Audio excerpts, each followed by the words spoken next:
बनसुआ दिनै माहारियारि आफाद होननानै बिथांमोना गावसोरखौ बुंदोंब्ला दिनै बिथांमोना माबोरै सिखावजों लोगो जाखो?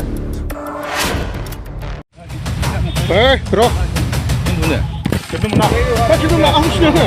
Sengaja mancing ke. Kita menang. Mau menang ke? Tak saya benar. Jadi. Baik, tak. Kecuali water. Tidak. गुरेन लानानै बिथांमोना आबाद खालामनानै इलिगेलि इंक्रोचमेन्टखौ बिथांमोनानो लायहोदों बे समाव। अब्ला दिनै बे समावथ' बनसुआ गैयामोन। दानि जे ट्राइबेल स्टुडेन्ट इउनियन खुब सम्भव बेबो गैयामोन। जाय बिथांमोना दिनैहाय सानि मुसुखा सावदों। बिथांमोना बाथ्राखौ मिथियाब्ला आसखान्दा दिनैहाय मानो सोरनिबा पलिटिकेल कनभिन्स खालामनायाव दिनै बिथांमोना मानो फुथुला जानानै सोरबा सासे खौ पार्सनेलि दिनै एटाक खालामनानै दिनै एलिगेसन होनायदों। बिथांमोना बुजिनाया मोजां। बनसुआ दिनै माहारियारि आफाद होननानै बिथांमोना गावसोरखौ बुंदोंब्ला दिनै बिथांमोना माबोरै सिखावजों लोगो जाखो? माहारियारि आफादनि मोनसे मर्यादा, मोनसे स्टेटास, मोनसे पजिशनखौ बिथांमोना मानो लाखिनो हायाखै? सिखावजों लोगो जाग्राखौथ' दिनै बर' हारिया नोङो माहारियारि आफाद होनना गनायनो। बिथांमोना मोजां बिसार खालामनांगौमोन, सालिजारि खालामनांगौमोन माहारियारि आफादना। आरो बनसुनि खामानिया बेल' नामा? दिनै बिथांमोना बेनिखायनो बुजिथों जे बिथांमोना मोनसे सिखाव हानजा, दंफां बख'ग्रा हानजाजों बिथांमोना लोगो जानानै सासे खौ दिनैहाय बदनाम खालामनायनि मोनसे, आं सानो बहाबा नङा बहाबा बिथांमोना सोरबा राजनितिक हानजानि मोनसे फुथुला, सोरजोंबा इनकारेज खालामजानाय। आरो दिनैनि दिनाव आं मोनसे समाव जेब्ला कंग्रेसआव दंमोन, आं मिथिदों जे बनसुनि सासे एडभाइजारा गर्जन मुसाहारि बिथाङाबो। गर्जन मुसाहारि बिथाङा कंग्रेसनिसो, बे माबोरै बनसुनि एडभाइजार जानो हाखो? मन्जिल बिथाङा मा प्रेस मिट होनांगौ, मा बुंनांगौ, बहाय मा खालामनांगौ, दिल्लीयाव थांनांगौ ना बड'लेण्ड बिनांगौ, बिथाङा गर्जनमोन बायदि मानसिनावहाय एडभाइस लायो।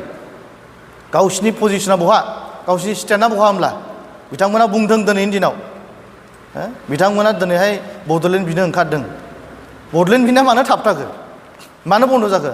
नोंथांमोना गाबोन ओंखार बड'लेण्ड बे खामानिखौ माव। नोंथांमोना सात्र संगठन, सात्रफोरनि खामानिखौ माव। स्टुडेन्टफोरा दिनै गोबां जेंना दं, फरायसालिनि जेंना दं, फोरोंगिरिफोरनि जेंना दं। बेफोरखौ लानानै गाबोन मानो धरना खालामाखै? हारिनि मोनसे बिसयफोरखौ लानानै मानो नोंथांमोना धरना ओंखाराखै? लेन्डनि बिसय लानानै मानो नोंथांमोना धरना ओंखाराखै?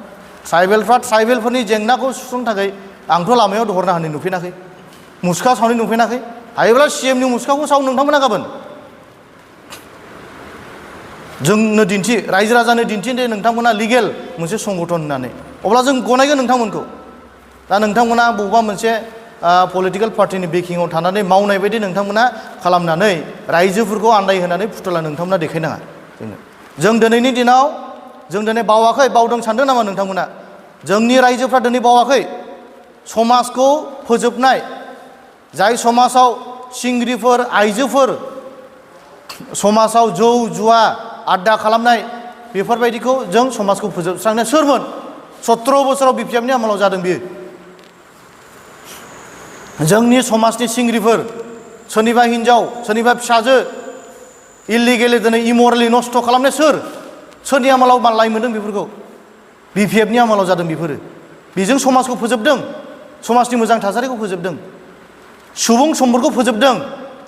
जोंनि ओनसोलाव बेसेबां दिनै इन्टेलेक्सुवेल मानसिफोर थैदों बै मोनसे समाव, सोरनि आमोलाव थैदों? बिसोरखौ सोर फोजोबदों? जों बावाखै दिनै बेफोरखौ। जों बेफोरनि भिक्टिम, जों बेफोरखौ जों एक्सपिरियेन्स मोनबोनाय, जों नुबोनाय गावनि मेगनजों। सोर फोजोबदों? जायफ्रा MLA जानो हानाय, लकेल इन्टेलेक्सुवेल MCLA जानो हानाय, EM जानो हानाय, बेफोर गासै मानसिफ्रा, सुबुंफ्रा जोंनि ओनसोलफ्राव थैदों मोनसे समाव, जोबदों। हाग्रा दानस्रांनाय बायदि दानस्रांदों बेफोरखौ। जों बेफोरखौ बावाखै। सोरनि आमोलाव जादों बेफोरो? सोरनि लिडिङाव जादों बेफोरो? बेफोरजों जोंनि ओनसोलखौ जुब्रि खालामनानै दोनदों। आरो हाग्रा दानस्रांनाया सोरनि आमोलाव जादों? साल दंफां बख'नाय, दामि दंफां बख'नाय, सना बायदि मोनसे दंफांफोरखौ बख'नानै फाननाय, फोजोबस्रांनाय, बै लाइमुथि ओनसोलजों, दादगारि ओनसोलजोंनि समायना बे बिफांफ्रा सोरनि आमोलाव जोबदों? बेफोरखौ बिथांमोना सिगां बुंग्रोथों। बनसुआ बेफोरखौ सोंग्रोना लाथों।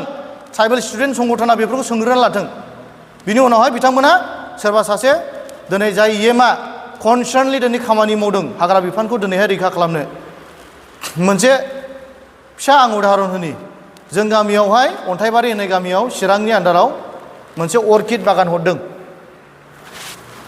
स्पेसियेलि कनसार्न खालामदों अर्किड बागाना आंनि मोनदांनायाव क'क्राझार डिस्ट्रिक्टआवबो गैया खोमा जोंनि चिराङाव दं अन्थाइबारि होननाय गामियाव बेखौ EM सारा गावनो कनसार्नलि हरदों दंफां फांसेबो दानफायहैयाखै अफिस लुनायावहाय जों बुंदोंमोन बे दंफां फांसेखौ दानफायनानै एसे साइडआव लु होननानै दंफां फांसेबो दानफायहैयाखै बे इमसनेलि आं बे समाव मिथिदों जे EM सारा बेसेबां कनसार्न मोनसे दंफांखौबो कनसार्न खालामो फिसा मोनसे दंफांखौ अब्ला बे EM खौ गावनो थाफानानै दंफां बख'दों आं बोरै एलिगेसन खालामखो जों बेखौ फोथायनो हाया आरो बेयो टटेलि मोनसे पलिटिकेल कनस्पिरेसि आरो दिनैनि दिनाव आं बेखौसो बुंगोन जोंनि बिटिआरनि मानगोनां EM रन्जित सारखौ पलिटिकेलि बेखौ पार्सनेलि एटाक खालामनाय बाहाय बनसुनि आखाइ दं बाहाय नोङो ट्राइबेल स्टुडेन्ट इउनियननि आखाइ दं आरो बाहाय टटेलि नोङो खाम्फा बरगयारि बिथां आरो BPF नि बाहाय आखाइ दं पार्सनेलि EM सारखौ बाहाय टारगेट खालामनायनि मोनसे कनस्पिरेसि बियो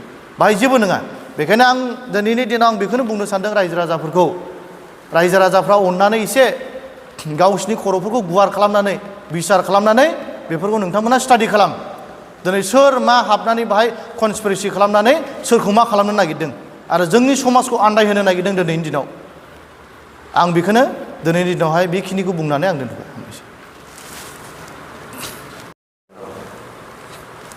गिबियावनो बयखौबो खुलुमबाय मिडिया लोगो नोंथांमोन आरो लोगोसे दिनै बे जोंनि बिटिआर हालामनि साफ्रोमबो बे मिडिया नायगिरि बयबो रायजो राजाफोरनो गाहाम हामलायथिनाय बावनाय जाबाय गिबियावनो आङो दिनैनि बे प्रेस मिट दिनैनि बे मिडियाजों बिबुंथिखौ लाखिनायनि खारना जाहैबाय जोङो साननैसो सिगां जोङो ससियेल मिडिया बिजोङाव जों नुबाय थादों जे 14 चिराङाव जानानै थांनाय जे दंफांनि केस NGO नि केस बेखौ लानानै जोङो जोंनि मानगोनां बिटिआरनि मानगोनां EM रन्जित बसुमतारी सारखौ माखासे एलिगेसन होबाय थानायखौ जोङो ससियेल मिडियायाव जों नुनो मोनदों आं बिनि सोमोन्दै फंनैसो बुंगोन गिबियावनो आं बेखौ बुंगोन बेयो टटेलि मोनसे पलिटिकेलि कनस्पिरेसि बेखौ सोरबा पलिटिकेलि क्रेडिट लानो थाखाय बेखौ षड़यन्त्र खालामदों आरो जोंनि मानगोनां EM सार बिथांखौहाय बदनाम खालामनो थाखाय बेखौ कनस्पिरेसि खालामनाय बेयो टटेलि मोनसे एजेन्डा होननानै आङो दिनैनि बे ससियेल मिडियानि गेजेरजों आं बुंनो सानदों जोंनि मोनदांथिया बे आङो NGO नि सोमोन्दै आं बुंनाय नङा बाहाय NGO खौहाय दंफांखौ मेनटेन खालामनो थाखाय हाग्रा बिफांखौ मेनटेन खालामनो थाखाय बाहाय दोननाय जादों बाहाय घटनानि सोमोन्दै मैयाफोर जोङो ससियेल मिडियायाव क्लेरिफिकेसन होनायखौ जों नुनो मोनदों आं बिनि सोमोन्दै बुंनाय नङा खिन्थु बाहाय जों नुनो मोनदों जे माहारियारि आफाद होननानै जाय बिथांमोना गावसोरखौ क्लेम खालामना लायो बनसु लोगोसे ट्राइबेल स्टुडेन्ट इउनियन आरो बेजों लोगोसे जोंनि आगुनि बिटिआरनि मानगोनां डिप्युटि चिफ खाम्फा बरगयारि बिथांमोनखौ जोङो बाहाय टटेलि जोंनि EM सारखौ एलिगेसन होनायखौ जों नुनो मोनदों आङो गिबियावनो बुंगोन जे जोंनि समाजखौ फोजोबस्रांग्रा आरो सुबुं सम्पद फोजोबस्रांग्रा आरो बे हाग्रा बिफानखौ फोजोबस्रांग्रा बेयो जोंनि EM सार नङा बेयो जाहैबाय खाम्फा बरगयारि बिथां आं दिनै बे मिडियानि गेजेरजों बुंगोन 17 बोसोराव बिथाङा BPF नि आमोलाव बिथाङा सासे फरेस्टनि EM जानानै दंमोन जों बयबो बेखौ मिथिगौ फरेस्ट डिपार्टमेन्टआ बिथांनिनो आखायाव दंमोन दा बिथाङा 17 बोसोराव रायजो राजाफ्रा बेखौहाय खाना नङा दे रायजो राजाफ्रा बेखौ मिथियो नङा दे बिथांनि आमोलावनो बे जायगानि सना बायदि बिफांफ्रा 17 बोसोराव जोबदों दिनै गासैबो सनाखौ फानजोबनायनि उनाव हाग्रा दानस्रांनायनि उनाव आरोबाव आङो मोनसे समाव जेब्ला दादगारियाव थांदों मोनसे रिजार्भ ओनसोलाव बिराद गुवार हाइजें गायनाय हाइजें आबाद खालामनाय आं नुदों जेब्ला आं सोंदों बे जायगानि मानसिफोरनाव सोरनि बे हाइजें बागाना होनना बिथांमोना जोंनो फोरमायदों जे बियो खाम्फा बरगयारि सारनि अब्ला सोरनि मोखांखौ दिनै बिथांमोना खाना खालामनानै सोरखौ आन्दायहोनो नागिरदों बिथाङानो 17 बोसोरावहाय फरेस्ट डिपार्टमेन्टआ बिथांनि आखायाव दंमोन बिथाङानो गासैखौबो मिथिगौ बिथांनि आमोलावनो जोबदों बे हाग्राफ्रा आरो